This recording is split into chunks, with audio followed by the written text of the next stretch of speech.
அனைவருக்கும் வணக்கம். திருமூலர் திருவடிகள் சரணம். இப்பொழுது நாம் பார்க்க இருப்பது ஊதுமுறையின் சில வகைகள். ஊதுமுறையில் பொது ஊதுமுறை, இது உடல் நலம், குருதி ஓட்டம், இதுக்கு நல்லாயிருக்கும். சரிங்களா? ஊதுமுறை பொதுவான 2 வகைத்தக்கது. முதலாவது சிறப்பு பொதுவானது. இரண்டாவது உடல் உள்ளம் உயிர் இணைந்து செயல்பட்டு உடலை ஆக்கமுறவும் திண்மையடைய செய்யவும் கூடிய சிறப்பானது. உடல் உள்ளம் உயிரிணைந்து ஆன்மீக உயர்வுக்கு கருதி செயல்படுது மனம் வாக்கு காயத்தால் செய்யும் பயிற்சி ஊதுமுறை தியானம் பொதுவானது. வந்த வினை தீர்க்க வகையில்லாத ஆன்மீகம். என்ன ஆன்மீகம்? ஒரு தலைவலியை போக்கக்கூட எதுவுமே இல்லாத வெறும் பயிற்சிகளால் அமைந்த வார்த்தையை ஜாலங்களில் காய கல்பமாவதில்லை. வந்த வினை தீர்க்கவும் வல்வினையை போக்கவும் சொந்த நலம் சேர்க்கவும் உள்ள அமைப்பே 2வது ஊதுமுறை பயிற்சியாகும். கலையாக கற்கும் கல்வி முறையை சார்ந்தது இதுவாகும். ஊதுமுறை என்றாலும் மூச்சுக்கலை என்றாலும் ஒன்றே. கால் கொண்டு அழிந்தது கலை என்றறிந்த சித்தர்கள் பரிபாஷையாக சொல்வார்கள். நடராஜ நடனம் என்று இதனை நம்ம சொல்வோம். ஓகேங்களா? இது என்ன சொல்கிறாங்கன்னா, பொது ஊதுமுறை என்பது உடல் நலம், குருதி ஓட்டம். சிறப்பு ஊதுமுறை கண், காது, கபாலம், நாளமில்லா சுரப்பிகள், முதுகுத்தண்டு, இடுப்பு. ஊதுமுறை தியானங்கள் நட்சத்திரியான், உச்சியை நச்சுதல், ஓங்காரம் கேட்டல். அடுத்து வலி நிவாரணிகள், வித்தைகள், ஆன்மீக உயர்வுக்கான தகவல் அகவல், சித்தர்களுக்கான ஊதுமுறைகள், முத்திரை பந்தங்கள், சிந்தை தெளிய சித்தம் தெளிய மருந்து, மனவாடம், புலனடக்கம். மருந்து வகை ஊதுமுறைகள் மூலிகை, இயற்கை சிகிச்சையுடன் தண்ணீரில் மிதத்தல் போன்றவை. மதிநுட்ப ஊதுமுறைகள் ஞாபக சக்தி, தொழில் வெற்றிக்கு, சாந்திக்கு, பேரிடர் நீக்கிற்கும், சமுதாய கடமைகளை சரிவர செய்யவரும் ஊதுமுறைகள். முனவர்கள், பொதுநல பேணும் பெரியோர், அதாவது IAS IPS அரசியல்வாதிகளுக்கு உதவக்கூடியது. கனகம்பாரி ஊதுமுறை என்பது இளைய சமுதாயத்தினருக்கு உதவக்கூடியது. தாவசில்ல பயிற்சி முறை என்பது முதுமை வறுமை நீங்க இளமை பெற ஆன்மீகத்தை உயர்வு பெற. இதெல்லாம் இப்படி சொல்லியிருக்காரு. இதெல்லாம் ஊதுமுறையோட வகைகள் ஆகும். அடுத்து இது இந்த பயிற்சி அனைவரும் செய்யலாம். சரிங்களா? இது என்னன்னா, மானிடர் செழிக்கவும்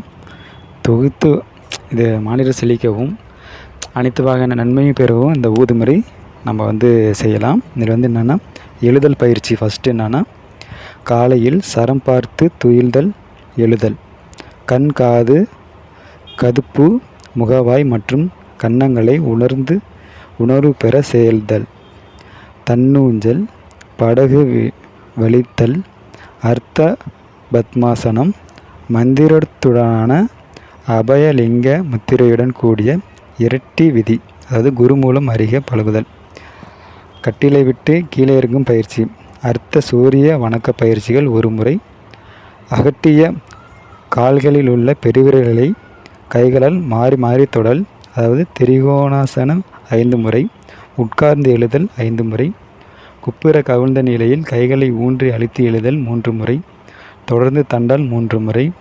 நின்ற நிலையில் காலை உயர்த்தி கொண்டு நீட்டிய உள்ளங்காலை தொடுதல், அதாவது இரு பக்கமும் 3 முறை. விரைத்து நீட்டிய கைகளை சங்கல்பத்துடன் பின்னுக்கு இழுத்து செய்யும் பயிற்சி 3 முறை. அதாவது அடுத்து குளியலறை பயிற்சி. முதலில் ஐங்குளியல், அதாவது பஞ்சஸ்தானம்.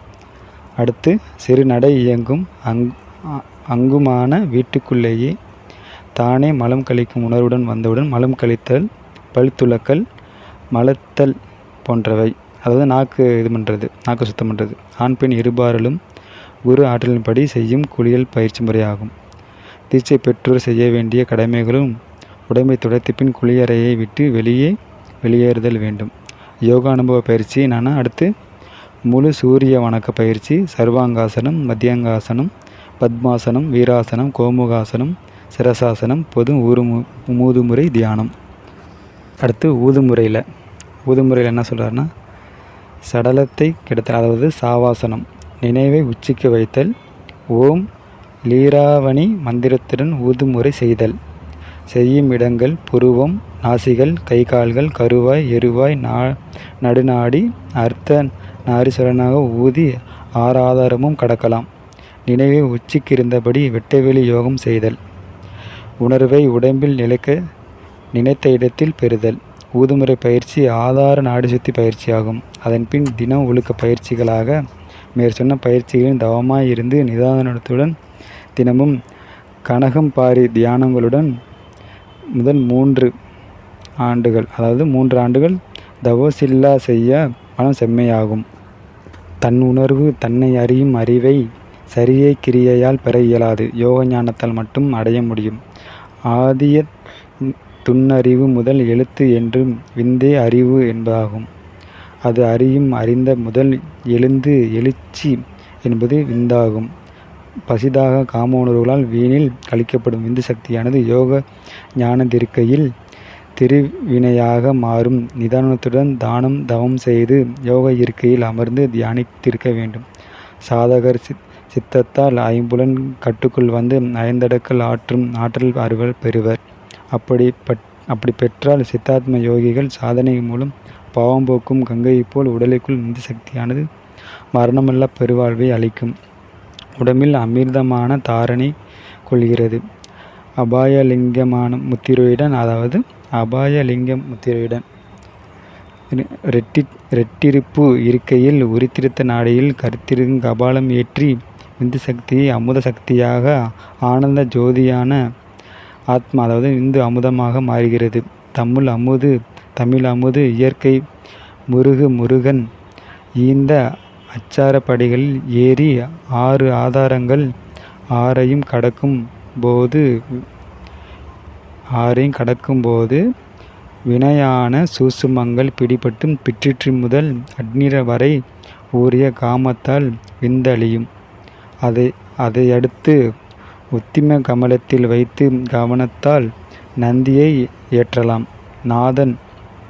நாதன் தாள் வழி மீண்டும் உச்சியை வந்து நஞ்சும் போது அண்ணாக்குக்கும் உண்ணாக்குக்கும் மேலேறி வாழை விந்து சக்தியானது அமுதமாக மாற்றம் பெற்று மனிதன் சகல பாவனைகளும் அமுதமாக மாற்றம் பெற்று மனிதன் சகல பாவனைகளும் வினைகளும் நீங்க பெற்று அல்லது கட்டுக்குள்ளாகி மனிதன் மரணமில்லா பெருவாழ்வு அடைவதோடு பிரணவ தேகமென்பது ஞான ஒளியுடம்பையும் பெறுகிறான்.